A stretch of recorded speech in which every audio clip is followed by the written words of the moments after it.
Welcome to Decision Point. You may be wondering why we are discussing why El Paso should become a retirement paradise. Well, we think it just may be part of God's plan to bless this area, and retired General Richard Behrunhausen is spearheading the effort here in this area to do just that. So welcome, General. Thank you. Nice to see you again, Yeah, Holly. it's great to have you. And you know, you're always promoting something or doing something that's pretty cutting edge in terms of the area of change, and you're a real visionary, and you've done a lot in that area. But now you have this rather interesting new challenge, which is to make El Paso a retirement paradise, right? Yeah, it's kind of interesting that you would use the term cutting edge for retirees. Yeah, you don't right. normally put those two together. Right, yeah, right. Yeah, and you yourself are a good example of someone who chose to retire here in El Paso because you could have retired anywhere. I did. I like to say I'm an El Pasoan by choice. Yes, I'm right. very proud of that. Right, and so why did you decide to retire here? What brought you to El Paso? Well, there's a number of reasons. This is a very friendly town. This is also a town that I admire because it's very friendly to its soldiers as well. Obviously, if you like desert weather, this is a paradise. For me, I'm a golfer, at least some of my time, and so I love the weather here. It's ideally suited for travel. We have a wonderful airport, easy in, easy out, Right. good flights everywhere, parking on site, very, very convenient airport. It's just, you know, and I will say that one of the things that really attracted us was the bicultural nature of the city. We first moved here in the early 90s while I was still in the Army from Verona, Italy, and we found amazing similarities. I know people find this hard to believe, amazing similarities between Italy and El Paso. The bicultural nature of the city is just fabulous. Yeah, well, that's something that we don't usually think of, but I think being compared to Italy is a good thing when it comes to culture and climate and all of that pace sort of of life, friendliness, sound of the language. Yeah. You know, it's you know, there's also a lot of romance about this city. People who've lived here all the time, all their life, don't really get it. Yeah. They're always on that grass is greener on the other side. Sure. This is a city of wonderful history. It's the Old West. It was the gateway to the New West. El Camino Real? Exactly. Yeah, right. Yeah, it's interesting. We have, how many, 3 missions here, which is pretty extraordinary. Now, why invest yourself in trying to make El Paso a retirement paradise? Why would we want to have a bunch of senior citizens in El Paso? Well, that demographic is really the best demographic you can have in a city. When you think about it, senior citizens, number one, are almost to a person medically insured. Right. They all have Medicare, Sure. so they have good insurance. They all have an income. They're all on Social Security. They don't task your school district at all. They don't have children in school at this point in time. They are the most law-abiding demographic you can find. They require very few services. They don't break the law very often. It's a demographic that is absolutely positive to the overall market from any aspect that you choose to look at. So how do you make El Paso a retirement paradise? What keeps us from having our share of retirees? Because, for example, Well, Las Cruces is supposed to be the #1 place, right? Well, But- it's not number one, but it's certainly on the list of 10 best Right. all the time, habitually. Let's turn that question around and say, why aren't we? yeah, Well, there are really, from my standpoint, three basic reasons. Number one, we have a terrible tax situation here. Senior citizens in this city simply do not get enough tax exemptions. When you compare El Paso to other cities in Texas, for example, you find that we are woefully behind in the tax exemptions. I brought lots of numbers in here, and you can see for a house for the same price, our taxes are well over the top. We're in the top 100 counties in America of high tax rate. Out of 3,000 plus counties, we're in the top 100. so when you talk about tax exemptions, whose court is that in? Is it the different taxing agencies, or how do you get these tax exemptions? That is a wonderful question. When I first got involved in this, I encountered what I like to call the accepted givens. You know, a given in mathematics sure. is Right. it's a proof. You just take it. Right. There are some accepted givens. One of them I kept encountering was, well, that's a state problem. That's a state problem. The state does that. No, that's not true. I actually have a copy of the tax code. And all the state guarantees is the homestead exemption, which is the same in every city. Right. An individual who is 65 or older is entitled to an exemption from taxation by a taxing unit. Now, in this city, as in all Texas cities, taxing units are the city of El Paso, the county of El Paso, University Medical Center, El Paso Community Center, and the El Paso Independent School District. Those are the 5 main taxing agencies in any city in Texas. Each of them is entitled to make an exemption for citizens. Recently, for example, I talked to Veronica Escobar about the upcoming tax increase on University Medical Center, and I explained to her, and she was very positive in this discussion, incidentally. I was very impressed with her. I explained to her that among Texas cities, we are one of the very few in which our medical center, our not-for-profit medical center, doesn't give its senior citizens tax exemption. They get 0. There are cities that give up to $200,000 in tax exemptions in Texas. Wow. For their medical center. Now, why would they do that? Well, I told you earlier on, senior citizens are insured. Right. So they're paying for themselves, and so they ought to get a tax break. Right. As a demographic, that's your best paying demographic you can have in your hospital. Right. And so basically it's a matter of each one of these 5 taxing agencies giving a tax exemption to senior citizens. So what's in it for them? They're going to say, well, I'm going to lose out. You know, we need our money. So how would you sell them on that other than? The answer is you want to attract that demographic here. They pay their bills. They have a steady income. They have insurance. They're the best demographic you can attract. They are a good leveling influence. You saw that in the bond issue recently. Sure.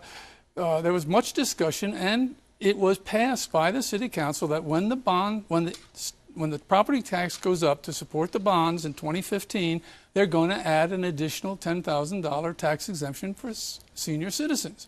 That's the way taxing entities ought to think all the time. Right. Now, we have right now 4 entities, in addition to the city, that are going to raise taxes this year or next year.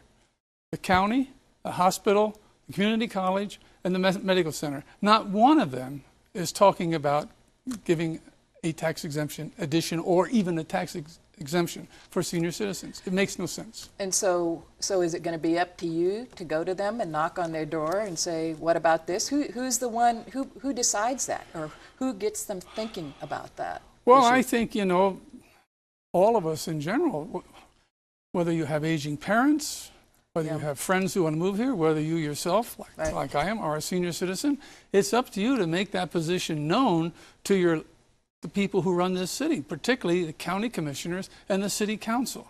So we need to. So our viewers are over 30,000 households who watch this show need to pound on the doors of the city council and the county commissioners. It's no small thing. I mean, I was looking the other day. When you look at the average Social Security payment for a senior citizen, the national average, and the average here in El Paso is the same, is about $1,260 a month. Right. If you live in a house appraised here at $150,000, your property tax is $3,600 a year. It's going to go up over $4,000 a year once the new taxes kick in. That's ridiculous. Yeah, it is. That's just ridiculous. Yeah, right. So that is really an opportunity for both prayer and intercession as well as action on the part of the citizens. I'm almost at the point where I think the only thing that's going to help is divine intervention. Right, okay. Well, that's okay. So when we reach that point, God usually acts. So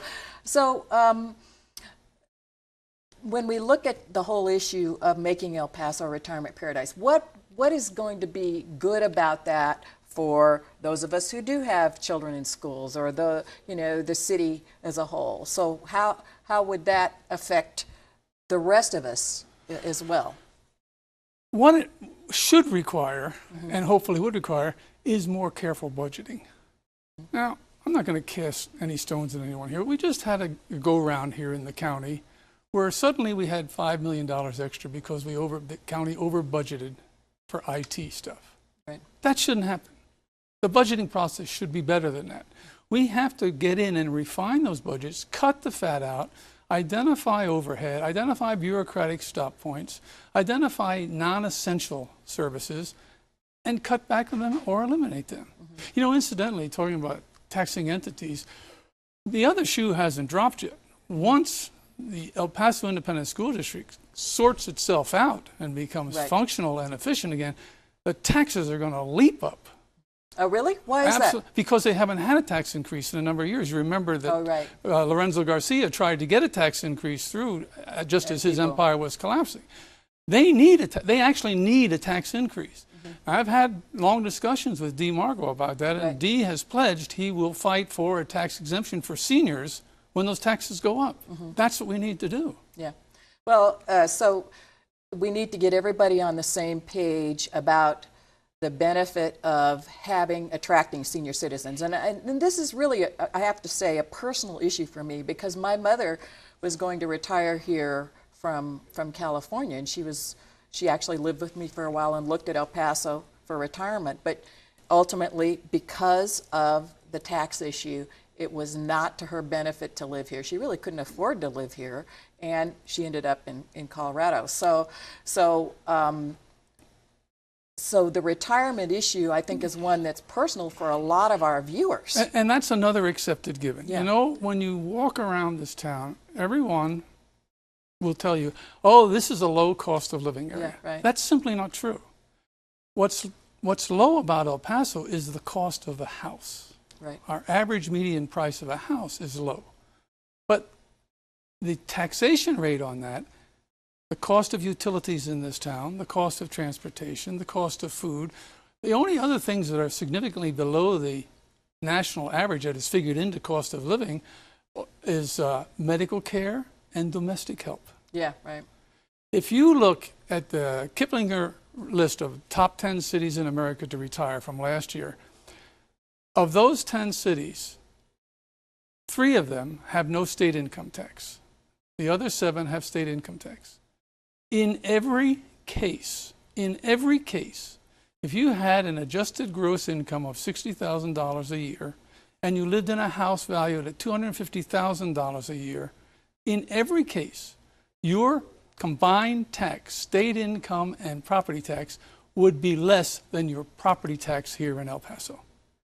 Even more significantly, 3 of those cities have no state income tax, and their tax rate is less than half of El Paso's. It's very hard to compete and say you're a prime retirement space when you're faced with that tax structure. Because the economic issues are very, very critical for very senior real. citizens. The issue of state income tax, I think it's wonderful we don't have a state income tax. I really do. However, a typical senior citizen does not have much taxable income. Right, yeah, that's the other issue. His wealth is invested in his house. He has a small income, most of which is not taxable anyway, so his principal tax is his property tax. Yeah. And he's hurt here in this city because of that. Yeah.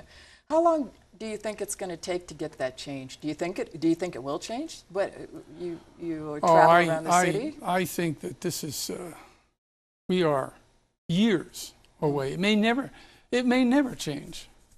It may never change because the thinking is that senior citizens got to carry the same load as everyone else, and and the business, until the downtown gets developed, really gets developed, and we really change the tax structure here, and 60% of our taxes are being paid by businesses and 40% by homeowners, rather than the way it is now, which is the reverse.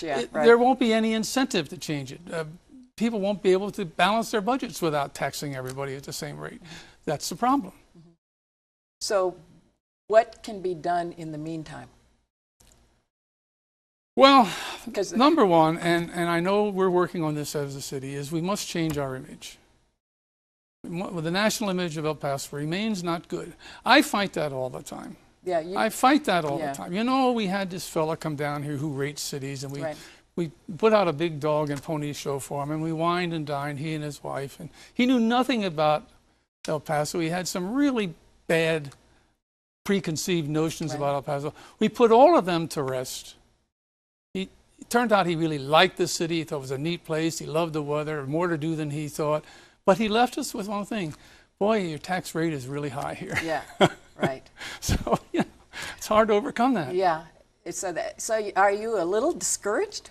No, I'm not discouraged. I don't get discouraged. That's not my nature. So you're going to fight the battle no matter what. Well, you know, either I am or somebody else is. But slowly but surely, I was encouraged by the discussion I had with the county judge, Veronica Escobar. I'm encouraged by the discussions I've had with Dee Margo. I'm encouraged by the discussions I've had with my own city council rep, Ann Lilly. I'm very encouraged with the new mayor. I think Oscar Leisure understands the problem. He may not be able to solve it, but at least he understands it. I had a heated discussion at one point in time, not heated, but I had a discussion with Mayor Cook, and Mayor Cook did a fine job. I'm not disparaging him, but it's this idea that it's just another penny, it's just another penny when people talk about taxes. Right. Those just another pennies add up to real money. Right. And that's what's happened to us now. Yeah. Those pennies have added up to real money. Yeah. So everybody needs to get on the same page about this, seeing the benefits of it. Well, we need to educate. I mean, there's simply no reason beyond the accepted given that the University Medical Center taxing entity shouldn't give senior citizens in this town a tax exemption. Yeah. It's ludicrous. I'm going to give you some figures. I just want to mention some figures here. Sure. All right. In Austin, Texas, the health clinic gives a senior citizen $70,000 a year exemption. In Corpus Christi, $62,500 a year. In Dallas, $69,000 a year. In Waco, $12,000 a year. In El Paso, zero. Zero. It doesn't make sense. Yeah. So hopefully they will see the light and others will follow suit. Well, yeah, but you know, let's talk about veterans. Okay, so we could be potentially a huge veteran retirement area, right? We are a veterans retirement area. Not a specific designated community, but Northeast El Paso is a veterans retirement area. There's no question about it. In terms of the number of retirees we have there? Yeah. And so what is it that attracts people back to El Paso? How can that be maximized? Well, if you've been stationed here, you can really fall in love with El Paso. That's one thing that brings people back. To our advantage now is the fact that the demographic at Fort Bliss has changed considerably. We have a much wider spread of the Army population moving through El Paso. We used to have a small segment, the air defense community. Now we have the whole Army moving through here. That's going to help us have more potential soldiers fall in love with El Paso. Right. Number two, without doubt, Fort Bliss is the most modern, best equipped, retiree-friendly post in the world. That's a huge thing. I didn't realize that. It's a huge thing. And it's about to get a brand new hospital, making it even better. Right. It's got the world's biggest PX and commissary. Oh. It's extremely friendly. Everything out there is first class. There's events going on every weekend. It's a city in itself. And it's extremely friendly. And it's very welcoming to its retired community. Now you have to understand, though, and this is the problem I had when our visitor came, who was evaluating cities. There's a difference between a veteran and a retiree. Every retiree is a veteran. A small percentage of veterans are retirees. Retirees use Fort Bliss. Veterans do not. We need to do something beyond just the retirees. What can you do about that? Well, what you can do is you can have an active adult community geared towards military veterans. Right. So because those are people who are former military but still working. Right. They're a homogeneous demographic. They get along well. They understand. They speak the same language. They have the same experiences. They may or may not be retirees, but they think of themselves as former soldiers, former sailors, or whatever. That's at the core of their identity, definitely. So how do you attract them? Is it through having the high technology and the industry and so forth? Well, I can tell you in my Army days, people settled in communities because of word of mouth. Someone would say, oh man, the best place you could ever live is outside of Fort Lewis, Washington. Or, oh no, you can't beat Fort Carson, Colorado. That's where you want to live. We need that word of mouth, long range. That will happen. I predict from the retirement side of the military, that will happen. The more soldiers we rotate through Fort Bliss, the more people are going to want to come back here and going to want to live here. I have countless examples of talking to Army spouses who've kind of been drugged here unwillingly, let's say, and have a bad misconception of El Paso and this whole region. And after they're here 4, 5, 6 months, they say, wow, this is the best place I ever lived. I really love it here. It's really great. I had no idea it was going to be like this. That's how you attract your military to come back. So how do you promote that? Is there anything you can do other than just let it evolve naturally? Well, I think the city does a good job with Fort Bliss, and I think Fort Bliss does a good job with the city. You have to be welcoming to each other. Nobody was more welcoming to the civilian community than Dana Petard when he was here. I'm hoping that Sean McFarland, the new commanding general, does the same. The city is certainly welcoming to its city. They have to the soldiers. They have a wonderful unit adoption program. The military is included in all the events in Fort Bliss. They're never excluded from anything. They're welcome in all the establishments. There are military discounts all over this city. I don't know if you know that, but there are military discounts all over the city. This is a great city for a soldier. It's just that simple. I've lived in all of them. This is a great city for a soldier. So that is a real plus that we could be capitalizing on even more and overcoming some of the issues. So what do you think about? Let me give you an example of what a great city this is for soldiers. Okay. Unsolicited, Paul Foster just made a wonderful contribution to our zoo to allow family memberships for soldiers returning from overseas. That's hundreds and hundreds and hundreds of memberships. What a great gesture by a public citizen in El Paso. Yeah. So there really are a lot of those kinds of things going on, and it needs to be publicized more, perhaps.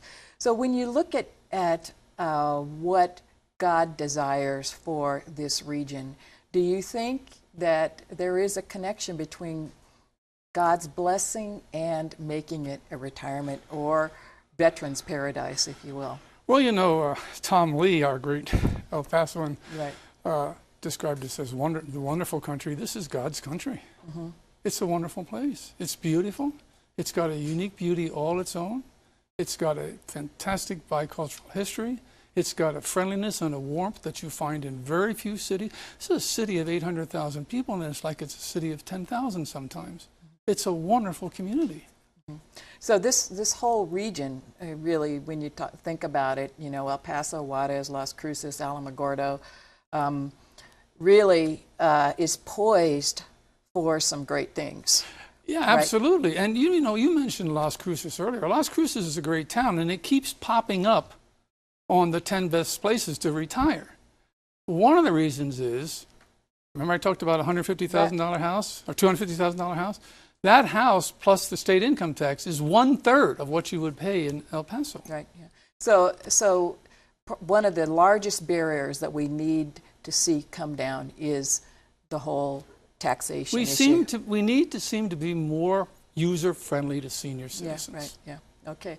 Well, you know, it really, I think that we've been through a very bad period with the whole murder situation in Juarez, and that is improving, and that our image is on the upswing, and there's a whole new campaign, right, that's been started by the convention center to try to promote El Paso. Is the retirement issue also part of that? Well, sure, but you see, it's interesting that people focus on the danger of Juarez, just as you did just then. Right. Nobody focuses on the safety of El Paso. Right. Yeah, it's this true. remains the safest big city in America. Yeah. But that seems to be completely lost. All you hear about is how dangerous Juarez is. Right, yeah.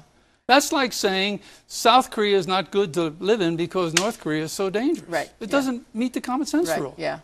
And so overcoming that, and that's what I always counter with people when they say, well, what about Juarez? I said, well, did you know El Paso's one of the safest cities, larger cities in the United States? I mean, it's Year after incredibly year. safe. Yeah. Year after year. Incredibly safe, yeah. And that's a big thing for senior citizens. Very and big. I understand Very Las big. Cruces has a actually pretty high murder rate. I may be wrong about that. Well, but, certainly Las Cruces is, from a percentage basis, is not, as safe as El Paso, right, not yeah. even close. So, which is a big plus. The other thing that I think is also an issue is the whole issue of medical care and what's going to happen in with that whole situation, and that you will be able to go bi-nationally if you need to be able to get medical care, and the issue of domestic help, that you can actually have someone live in. That's another one of those accepted givens. Yeah.